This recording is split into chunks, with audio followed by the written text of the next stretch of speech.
பாடல் 18. வையிற் கதிர்வடி வேலோனை வாழ்த்தி வரிஞர்க்கென்றும் நுய்யிற் பிளவள வேணும் பகிர்மிங் கணுங்கட்கின்கண் வெய்யிற் கொதுங்க உதவா உடம்பின் வெறுநிழல்போல் கையிற் பொருளு முதவாது காணும் கடைவழிக்கே.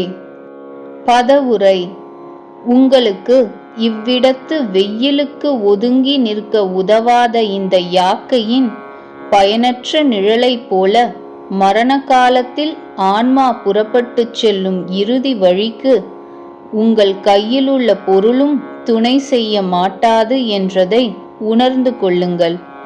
ஆதலால் கூர்மை மிகுந்து ஒளி செய்கின்ற வடித்தெடுத்த வேற்படையுடைய முருகப்பெருமானை துதித்து ஏழைகளுக்கு எக்காலமும் நுய்யிற் பாதியளவாயினும் பங்கிட்டு கொடுங்கள்.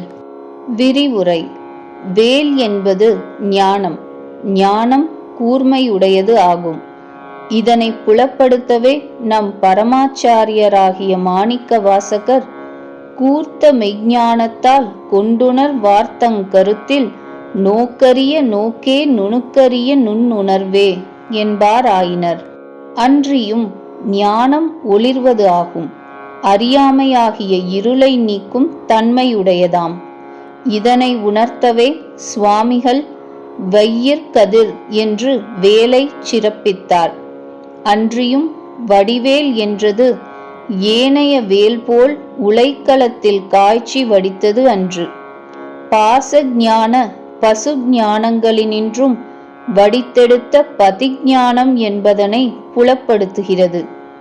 ஒரு பொருளை ஒருவருக்கு தர்மம் செய்யும் பொழுது நான் தருகிறேன் என்ற எண்ணம் இருத்தலாகாது. அங்கனம் இருக்கின் அது ராஜச தர்மமாம்.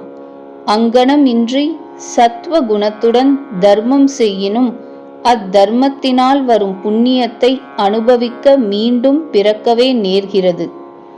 பாவம் இருப்பு விலங்கையும் புண்ணியம் பொன் விலங்கையும் ஒக்கும்.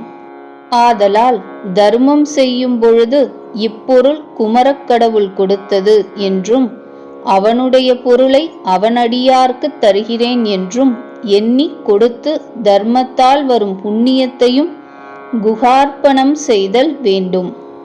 அதனால் ஆகாமியம் விளையாது.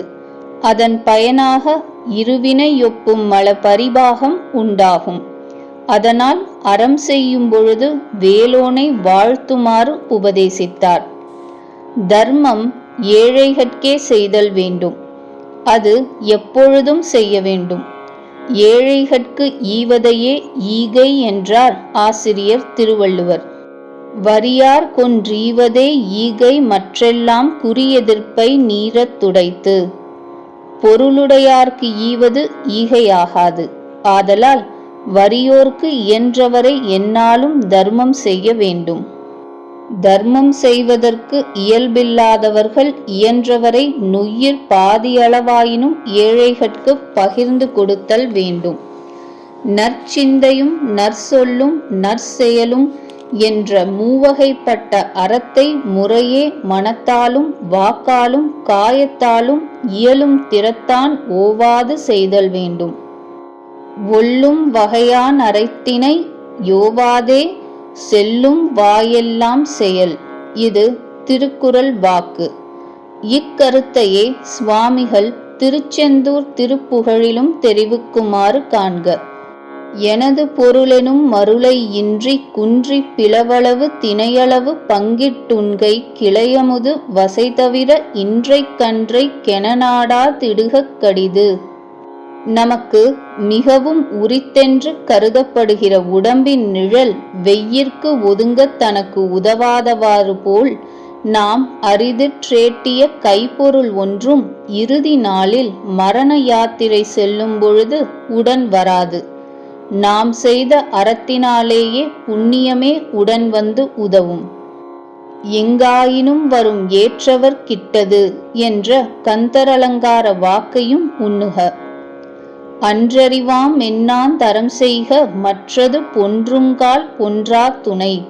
இது திருக்குறள் வாக்கு.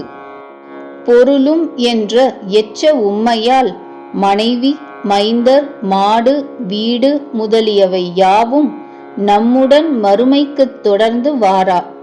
பற்றித் தொடரும் இருவினை புண்ணிய பாவமுமே. வாதுற்ற தின்புயர் அண்ணாமலையார் மலர்ப்பதத்தை போதுற்றெப்போதும் புகழு நெஞ்சே இந்த பூதலத்தில் தீதுற்ற செல்வமென் தேடிப் புதைத்த திரவியமென் காதற்ற ஊசியும் வாராது காணும் கடைவழிக்கே என்ற திருவெண்காட்டடிகள் திருவாக்கை இதனோடு கூட்டிச் சிந்திக்கவும். கடைவழி என்பது இறுதியில் உயிர் உடம்பை விட்டுச் செல்லும் மரண யாத்திரையை குறிக்கும். கருத்துரை: உலகினரே, வெய்யிற்கு ஒதுங்க உதவா உடலின் வெறு நிழல் போல் இறுதியில் உயிர் பிரியுங்கால் கைப்பொருள் முதலிய யாவும் பயன்பட மாட்டா. ஆதலால் வடிவேற் பெருமானை வாழ்த்தி இயன்றவரை ஏழைகட்கு என்றும் உதவி செய்மின்கள்.